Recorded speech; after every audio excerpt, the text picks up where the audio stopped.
নিরাপত্তা বিশেষজ্ঞ তানভীর হাসান জোহা। তানভীর হাসান জোহাকে আমন্ত্রণ জানাচ্ছি এবং আপনি দেখছিলেন এই জাতীয় অপতথ্যগুলো যেগুলো ছড়াচ্ছে প্রতিদিনই নতুন নতুন পথ তারা বেছে নিচ্ছেন। সবকটা আমরা দেখেছি প্রায় 90% থেকে 95% ভুয়া অ্যাকাউন্ট এবং এক্স বলুন কিংবা ফেসবুক বলুন টিকটক বলুন সবকটা প্ল্যাটফর্মে কম বেশিটা হচ্ছে। এখন দেখা যাচ্ছে বিশেষ দিনগুলোকে মাথায় রেখে সেলিব্রিটিদের ওপর ভর করে আসলে গুজবটা ছড়ানো। প্রথমত আপনার পর্যবেক্ষণটা জানতে চাই এবং করণীয়টা কি সেটা একটু বলে দেবেন। ধন্যবাদ।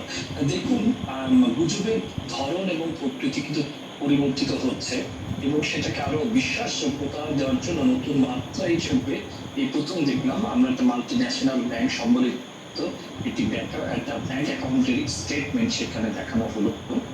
তো অ্যাকাউন্টটি ভুয়া হোক আর সঠিক হোক, আমি একটি বিষয় বলতে চাই, এখানে ওই মাল্টি ন্যাশনাল ব্যাংকেরও কিন্তু কিছু অনলাইন রেসপন্সিবিলিটি আছে। কিভাবে? ডার্ক ওয়েবে আমাদের ব্র্যান্ড প্রোটেকশন নামে একটি সফটওয়্যার আছে, যে সফটওয়্যারটা আসলে মাল্টি ন্যাশনাল ব্যাংকগুলো এই ব্র্যান্ডগুলো কেউ যদি ভুয়া কোনো কিছু তৈরি করে বা অনলাইনে বিস্তৃত হয়, সাথে সাথে তারা অ্যাকশন নিতে পারে এবং টেক ডাউন, শব্দটা আবারও বলছি, টেক ডাউন পদ্ধতির মাধ্যমে ওই অ্যাকাউন্টের শনাক্ত এবং ওই অ্যাকাউন্ট রিলেটেড ওই ছবিটি যাতে সামাজিক মাধ্যমে বা অন্য কোনো সাইটে পুনরায় না যেতে পারে, অটোমেটিকলি আমাদের সারফেস ওয়েবে এটি আটকে পড়ে যায় বা ফিল্টার হয়ে যায়। এই সেবাটাও কিন্তু নেই বলে মনে হলো। তো এনিওয়েজ, আমি যেটা বলতে চাই যে সবাই এটা শেয়ার করেছে এবং যার বিরুদ্ধে অভিযোগ আমি ওনাকে চিনি, আপু কিন্তু এটা শেয়ার করেছে, যদি এটা ফেক কিছু একটা চ্যালেঞ্জ দিয়েছেন। তো এই ক্ষেত্রে আমি একটি বিষয় বলতে চাই, যে সকল তারকাদেরকে নিয়ে এরকম ফেক নিউজ ছড়ানো হচ্ছে, তারা এটাকে কিভাবে প্রমোট করবে, মানে অ্যান্টি প্রমোট, অর্থাৎ কিভাবে তারা এক্সপ্লেনেশন দেবে, সেটাও কিন্তু একটা একাডেমিক এডুকেশন আমাদের মাধ্যমে আমাদের সকলের কিন্তু জানার প্রয়োজন, যাতে এই ফেক নিউজটা আরো আমরা শেয়ার করে আরো উদ্ধৃত না করি। কারণ আমরা কিন্তু খুব একটা এডুকেটেড সোশ্যাল মিডিয়া আমাদের প্ল্যাটফর্মটা না, যে যে কোনো একটি সংবাদ দেখলেই আমরা সেটিকে সত্য মিথ্যা যাচাই করে সেটিকে আমরা সেটেলমেন্ট করতে পারি। তো বিষয়টি অত্যন্ত সংশয়ের ব্যাপার এবং আশা করি এটা যদি যে আইডি থেকে এটি করা হলো অভিযোগ থাকতে পারে, তাকে শনাক্ত করা অবশ্যই সম্ভব। এবং বিশেষ করে ওই মাল্টি ন্যাশনাল ব্যাংকের উচিত এই প্রভাকাণ্ডার ব্যাপারে তাতে পাশাপাশি যিনি ভুক্তভোগী, পাশাপাশি তার ব্র্যান্ডটাকে প্রোটেকশন করার জন্য এরকম ফলস স্টেটমেন্ট যাতে সামাজিক মাধ্যমে না আসে সে বিষয়ে সোচ্চার হওয়া। ধন্যবাদ।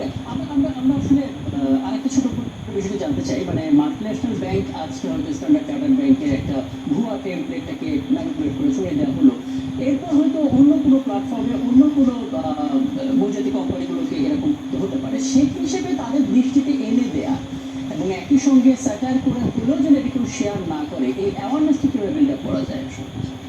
জি, দেখুন, এখানে দুটো বিষয় খুব গুরুত্বপূর্ণ। একটি হচ্ছে ব্যাংকের পার্ট, আরেকটি হচ্ছে যিনি ভুক্তভোগী।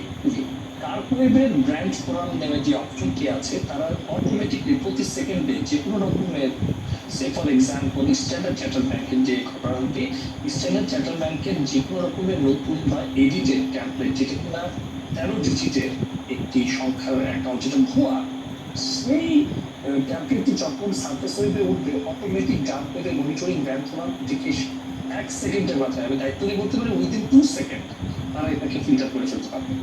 তো সুতরাং সাথে সাথে তারা সেটা টেক ডাউন বলে একটা অপশন আছে, ডার্ক ওয়েবে অনেক প্রোডাক্ট আছে, তারা কিছু সম্পর্কে ওটাকে ডাউন করতে পারবে। তো এরকম জিনিস হ্যাঁ, প্ল্যাটফর্মের কোনো ভূমিকা নেই, মানে ফেসবুক বা এক্স যে প্ল্যাটফর্ম এটা ছড়াচ্ছে, ওই টেক জায়ান্টের ভূমিকা তো এখানে খুব গুরুত্বপূর্ণ। হ্যাঁ, টেক জায়ান্টের ভূমিকাটা যখন ডার্ক এটা যখন রিলেট করবে যে এটি একটি ভুয়া, সাথে সাথে ওই 5 তারকা বিশিষ্ট ব্যাংকটি সাথে সাথে ফেসবুকের এমল্যান্ড মিউচুয়াল লিগাল অ্যাটর্নি ট্রিটির মাধ্যমে কমিউনিকেশন করবে এবং ফেসবুক কিন্তু খুব দ্রুতই এই জাতীয় বিষয়ে রেসপন্স করে। তো সুতরাং আমার মনে হয় শুধুমাত্র ফেক নিউজ ছাড়াও ব্যাংকগুলোকে আরো বেশি সতর্ক হওয়া দরকার। প্রযুক্তি দ্বারাই নির্ণয় সম্ভব, প্রযুক্তিগত সমস্যা কিন্তু প্রযুক্তি দিয়ে নির্ণয় করতে হবে। তো এই সার্ভিসটা আসলে তারা অন করছে না কেন আমি ঠিক জানি না, অন করবে কিন্তু এটা আপনি আমাদেরকে, আমাদের দর্শকদের জন্য যদি কোনো টেকনিক শিখিয়ে দেন, এই জাতীয় রিওয়ার্ডগুলোকে আমি ফিল্টার করতে পারবো কি করে, কোনো সহজ প্রক্রিয়া আছে কিনা ফেক অথবা রিয়েল বোঝার জন্য?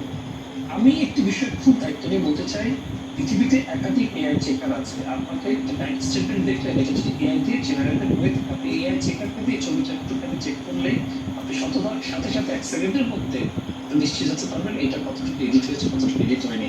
এছাড়াও photoforensic.com বলে আরেকটা সাইট আছে, FOTO, এটা photoforensic.com, সেখানে যে কোনো ছবি মেটাডাটা বিশ্লেষণ করে যে কতটুকু এডিট না কতটুকু এডিট না সবকিছু বিনামূল্যে এটি আসলে নির্মিত হয়।